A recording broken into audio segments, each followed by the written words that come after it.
Welcome to The Explainer. Today, we're skipping the long intros and diving straight into a moment in history where a single sentence didn't just change his situation, it literally altered the laws of physics.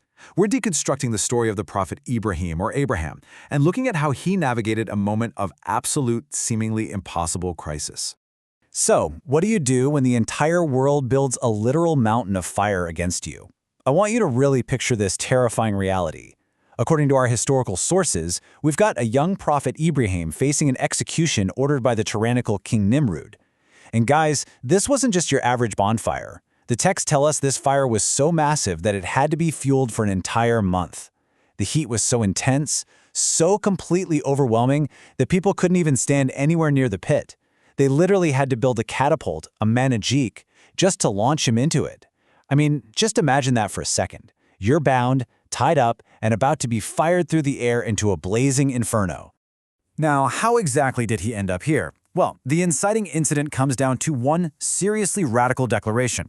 Ibrahim was a solitary teenager living in an ancient Mesopotamian society that basically worshipped lifeless statues. And he decided he was going to practically prove the foolishness of this practice to everyone. So he waited until the city was out celebrating at a festival, took an axe, and smashed every single idol, except the largest one. He left the axe hanging right around its neck as this silent, completely undeniable challenge. It made a brilliant point, sure, but it also set his inevitable, terrifying punishment into motion. And look, things escalated fast. We're talking 0 to 100. He went from advising his father just days prior to smashing the idols, straight to his arrest by Nimrod, the fueling of the fire, and finally, the catapult. But the biggest takeaway from how fast this all happened is the absolute crushing isolation of it all. Ibrahim was a young boy completely alone in the world. He didn't have a single source of earthly support. Not even his own father stood by him. He was completely 100% cut off. Which makes the psychology of this next moment just incredible. Picture this. Ibrahim is literally midair. He is flying through the sky in free fall toward this raging fire. And our historical sources, specifically narrated by Ibn Kathir, tell us that in that exact split second, the angel Jibril, or Gabriel, appears to him. The angel asks, "Do you have any need?" He's offering him a rescue, right then and there.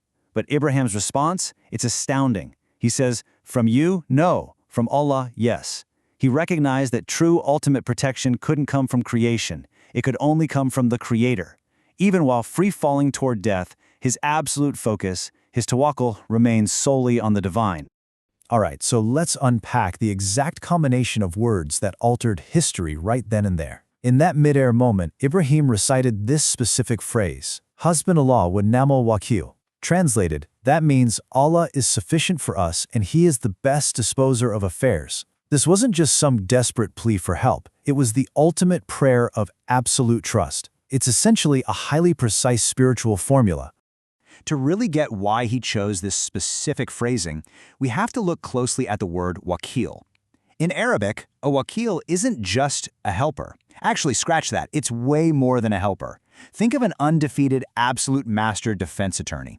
When you hire an expert lawyer, you just hand them the file, sit back, and let them do the work, right? Because you know they can handle the complexities infinitely better than you ever could. So Ibrahim wasn't just asking for a favor. He was completely delegating a literally impossible situation to the ultimate legal and spiritual defender. So when we really break down the mechanics of this prayer, you see it's built on two massive affirmations. Step 1, you are affirming God's absolute perfection. Because for the wakil to be truly sufficient, he has to be all-seeing, all-knowing, and all-powerful to actually pull off the rescue. And step 2, you are affirming your own complete reliance and faith. You're fully recognizing your complete powerlessness in the physical realm while simultaneously activating supreme divine intervention. You are essentially saying, I have absolutely no way to do this, but I know you can.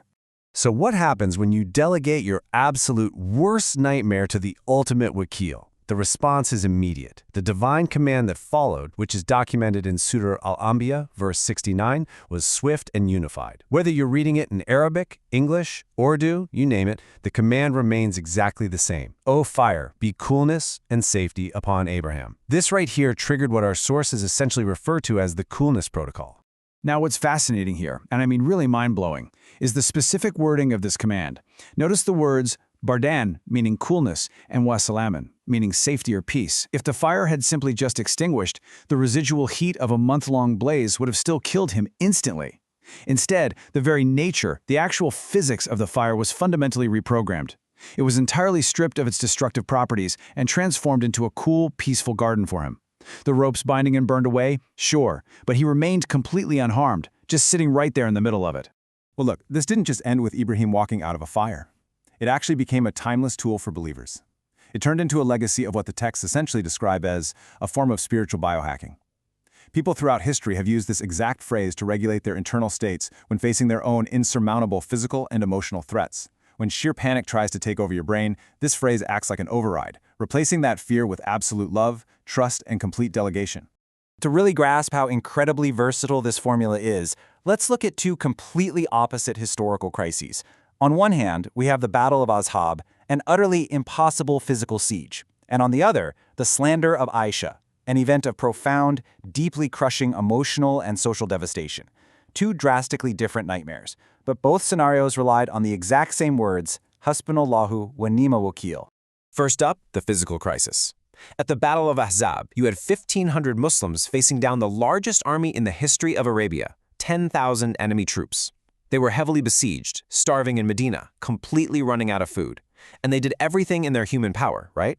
They dug this massive trench to defend the city. But when the absolute terror of the situation fully set in, the companions recited those words. They handed it over to their wakeel. And the result? The historical sources tell us the enemy was ultimately defeated by an unseen hurricane, a freezing thunderstorm right in the middle of the desert. And the siege ended without a single sword even being raised. Now flip that. Contrast a massive physical war with a crushing, intimate emotional trauma. Aisha was falsely accused and maliciously slandered when she was likely just 15 years old. The social trauma and the sheer shock of these rumors were so severe that the sources record she actually fainted from the stress. But when she finally regained consciousness, the very first words off her tongue were, Hasbi Allahu wa ni'mal wakeel. This prayer was so deeply ingrained in her psyche, it was her immediate, involuntary reflex to unimaginable emotional pain. The outcome? She was vindicated directly by verses revealed in the Quran, clearing her name forever. And that brings us to the ultimate secret behind all three of these stories. Did you notice what Ibrahim, the companions, and Aisha didn't do? They never specified how they wanted to be saved. This is the absolute genius of the prayer. They entirely surrendered the method. Ibrahim didn't ask for a rainstorm to put out the fire. The companions didn't ask for a bigger army to fight back. Aisha didn't ask for a specific person to suddenly confess the truth.